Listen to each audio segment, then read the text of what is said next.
क्या आप किसी ऐसे इंसान से उम्र भर प्यार कर सकते हैं जो शायद आपका नाम तक भूल चुका हो, जो ना आपको देख सके, ना आपसे बात कर सके और न ही आपको छू सके?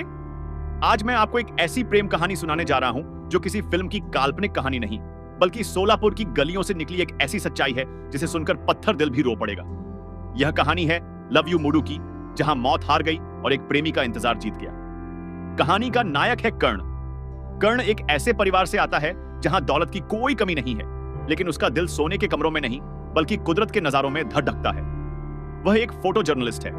कर्ण के पिता उसे अपनी जान से ज्यादा चाहते हैं और उसकी हर छोटी बड़ी खुशी का ख्याल रखते हैं। एक दिन अपनी स्वर्गीय मां के जन्मदिन पर कर्ण अपनी मां की यादों को कैमरे में कैद करने के लिए करकला की वादियों में जाने का फैसला करता है। उसके साथ है उसका जिगरी दोस्त दिनेश, जो अपनी मस्ती और मजाक से माहौल को हल्का रखता है। करकला की उन खूबसूरत पहाड़ियों के बीच कर्ण की नजर एक सादगी से भरी लड़की पर पड़ती है। वह है सुमति। सुमति एक स्कूल टीचर है जिसकी आंखों में ईमानदारी और चेहरे पर ठहराव है। उनकी पहली मुलाकात किसी फिल्मी सीन से कम नहीं थी। एक गलतफहमी की वजह से सुमति कर्ण को थप्पड़ जड़ देती है, लेकिन जब उसे पता चलता है कि कर्ण बेगुनाह है तो वह जिस सादगी से माफी मांगती है, वही सादगी कर्ण के दिल में घर कर जाती है। धीरे धीरे कर्ण और सुमति के बीच मुलाकातों का सिलसिला शुरू होता है। यह आज के दौर की फास्ट लव वाली कहानी नहीं थी। यहां प्यार बातों से ज्यादा खामोशियों में था। सुमति की सादगी और कर्ण का समर्पण दोनों को एक दूसरे के करीब ले आता है। कर्ण को लगने लगता है कि उसकी हर तस्वीर की तलाश सुमति पर आकर खत्म हो गई है। दोनों के परिवार इस रिश्ते के लिए मान जाते हैं और शादी की तैयारियां शुरू हो जाती हैं। कर्ण सुमति को अपने पिता से मिलवाने के लिए बेंगलुरु ले जाने का प्लान बनाता है। कार में दोनों बैठे हैं, आने वाली जिंदगी के हसीन सपने देख रहे हैं। तभी अचानक मौत अपना काला साया फैलाती है। एक तेज रफ्तार ट्रक उनकी खुशियों को कुचलते हुए निकल जाता है। अस्पताल के सफेद गलियारों में कर्ण बदहवास घूम रहा है।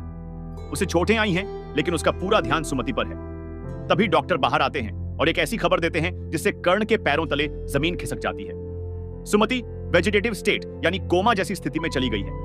उसके दिमाग ने शरीर का साथ देना छोड़ दिया है। डॉक्टर कहते हैं अब यह कभी वैसी नहीं हो पाएगी, शायद यह आपको पहचान भी ना पाए। सुमति के पिता और यहां तक कि समाज भी कर्ण से कहता है कि वह सुमति को किसी आश्रम में छोड़ दे और अपनी जिंदगी में आगे बढ़े। लोग कहते हैं कर्ण, तुम जवान हो, अमीर हो, तुम्हारी पूरी जिंदगी पड्डी है। इस पत्थर की मूर्त के पीछे अपनी जवानी क्यों बर्बाद कर रहे हो? यहीं से कर्ण का असली इम्तिहान शुरू होता है। कर्ण सबको जवाब देता है, सुमति ने जब मुझे पहचाना था तब मैं उसके साथ था। आज अगर वह खुद को भी नहीं पहचानती तो मेरा साथ छोड़ना गद्दारी होगी। कर्ण अपना कैमरा, अपना करियर और अपनी ऐशो आराम की जिंदगी छोड़ देता है। वह सुमति को अपने घर ले आता है।